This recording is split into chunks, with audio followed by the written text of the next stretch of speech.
자, 여러분, 오늘 살펴볼 이야기는 진짜 입이 떡 벌어지는 사건입니다. 평소처럼 목차 읊고 시작하는 건 건너뛸게요. 왜냐고요? 당장 전 세계 언론을 뒤집어 놓은 그야말로 전무후무한 현상 한가운데로 바로 뛰어들 거니까요. 멕시코 발코니의 기적, 그리고 BTS가 몰고 온 엄청난 경제 돌풍, 지금 바로 시작합니다. 먼저 이 숫자부터 생각해 보시죠. 5만, 무려 5만 명입니다. 멕시코시티 한복판 그 넓은 소칼로 광장이 말 그대로 사람 바다로 변했어요. 도대체 뭐 때문에 이렇게 모였을까요? 뭐 엄청난 규모의 무료 콘서트? 아닙니다. 발코니에 딱 5분, 고작 5분 동안 모습을 드러낸 BTS 멤버들을 보려고 모인 겁니다. 우리나라 2002년 월드컵 때 거리 응원 기억하시죠? 딱 그 엄청난 에너지가 지구 반대편에서 오직 한 그룹을 위해 터져 나온 거예요. 자, 그럼 이 믿기 힘든 장면 속으로 좀 더 깊이 들어가 볼까요? 이 가사, 우리가 너무나 잘 아는 구절이죠? 맞습니다. 바로 우리 전통 민요 아리랑입니다. 당시 현장 분위기가 어땠냐면요. 팬들이 며칠씩 밤을 새우고 심지어 무릎을 꿇은 채로 펑펑 울면서 이 아리랑을 한국어로 떼창했습니다. 상상이 가시나요? 지구 반대편 멕시코 팬 5만 명이 한 목소리로 부르는 아리랑이라니요. 발코니에 서 있던 BTS 멤버들도 완전히 압도당해서 놀라움을 감추지 못했죠. 진짜 소름 돋는 명장면이었습니다. 첫 번째로 짚어볼 파트는 바로 이 멕시코 발코니의 기적입니다. 여러분, 이건 그냥 잘 나가는 아이돌의 해외 투어 중 생긴 재밌는 에피소드 정도가 아니에요. AP, AFP, 로이터 같은 굵직굵직한 세계적 통신사들이 싹 다 달려와서 앞다투어 다룬 엄청난 지정학적 사건이거든요. 여기서 우리가 진짜 주목해야 할 건요, 그들이 서 있던 위치입니다. 그냥 평범한 건물 테라스가 아니에요.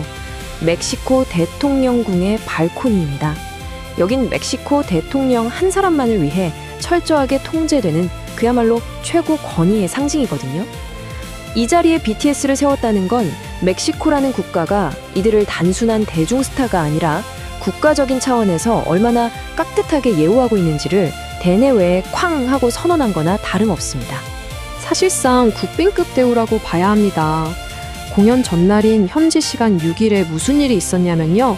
클라우디아 쉐인바움 멕시코 대통령이 BTS를 공식 초청해서 무려 40분 동안이나 단독으로 환담을 가졌어요. 쉐인바움 대통령이 직접 자기를 멕시코 최초의 여성 대통령이라고 소개하면서 멤버들이랑 환하게 웃으며 셀카도 찍고요. 심지어 국립궁전 정원을 직접 가이드하면서 내년에 꼭 다시 와달라고 약속까지 받아냈습니다. 진짜 전례를 찾아볼 수 없는 파격적인 환대죠. 이런 엄청난 존중의 의미는 환담이 끝나고 멕시코 정부가 수여한 공식 기념패에 아주 잘 요약되어 있습니다. 청년들에게 영감을 주고 평화와 다양성에 기반한 공동체 형성에 기여했다. 와, 정말 대단한 극찬 아닙니까? 한 나라의 문화예술이 어떻게 국경을 훌쩍 넘어서 타국 정부의 공식적인 존경까지 이끌어낼 수 있는지를 완벽하게 보여주는 대목이죠. 자, 그럼 두 번째 파트, 두 대통령의 숨겨진 외교로 넘어가 보겠습니다. 이 엄청난 열기 뒤에는 사실 아무도 몰랐던 고도의 외교전이 숨어 있었어요. 양국 정상이 어떻게 움직였는지 그 흥미진진한 비하인드 스토리로 시선을 좀 돌려보겠습니다. 이게 하루아침에 뚝딱 이루어진 만남이 아니더라고요. 타임라인을 한번 쭉 따라가 볼까요? 올해 1월에 진짜 놀라운 일이 있었습니다. 쉐인바움 멕시코 대통령이 한국의 이재명 대통령한테 직접 외교 친서를 보냈어요. 내용이 뭐였냐고요? 바로 우리나라에서 열리는 BTS 콘서트 횟수 좀 늘려주세요 였습니다. 그리고 최근 기자회견에서 쉐인바움 대통령이 한국 대통령 덕분에 이 만남이 성사됐다며 아주 공개적으로 감사 인사를 전했죠. 그럼 한국에서는 어떻게 반응했을까요? 2월에 이재명 대통령이 보낸 답신 내용을 보면 양국 간의 외교 프로토콜이 참 흥미롭게 작동했다는 걸 알 수 있습니다. 일단 요청을 잘 받았고 소속사인 빅히트 뮤직 쪽에 그 뜻을 명확히 전달했다고 밝혔어요. 다만 이게 철저히 민간 차원의 비즈니스인 만큼 정부가 주도하는 데는 한계가 있다는 점도 분명히 짚고 넘어갔죠. 아주 깔끔하게 외교적 선을 지킨 대처였다고 볼 수 있습니다. 여기서 다들 이런 생각 한 번쯤 해보시지 않나요? 한 나라의 최고 지도자가 다른 나라 지도자한테 그것도 엄격한 공식 외교 채널인 친서까지 써가면서 특정 아이돌 그룹 콘서트 좀 더 하게 해달라고 요청하는 일. 이게 전 세계 외교 역사상 과연 몇 번이나 있었을까요? 아마 거의 없었을 겁니다. 문화라는 소프트 파워가 그 무겁고 딱딱한 전통 외교의 룰을 어떻게 산산조각 내고 새롭게 쓰고 있는지 그야말로 살아있는 증거를 우리가 목격하고 있는 셈이죠. 자, 세 번째 파트입니다.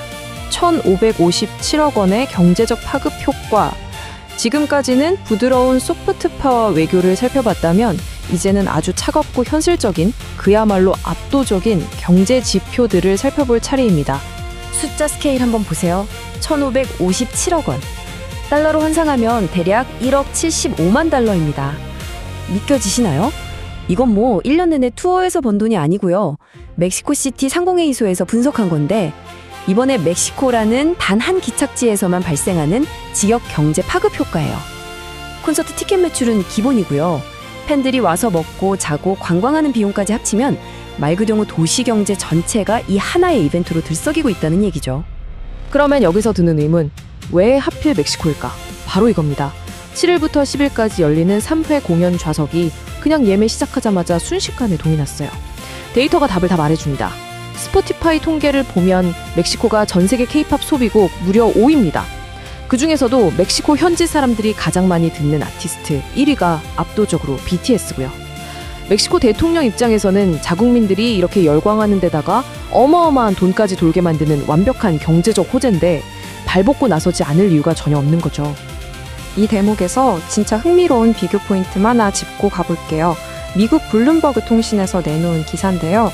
이번 BTS 월드 투어가 전 세계 34개 도시에서 85번 열리잖아요.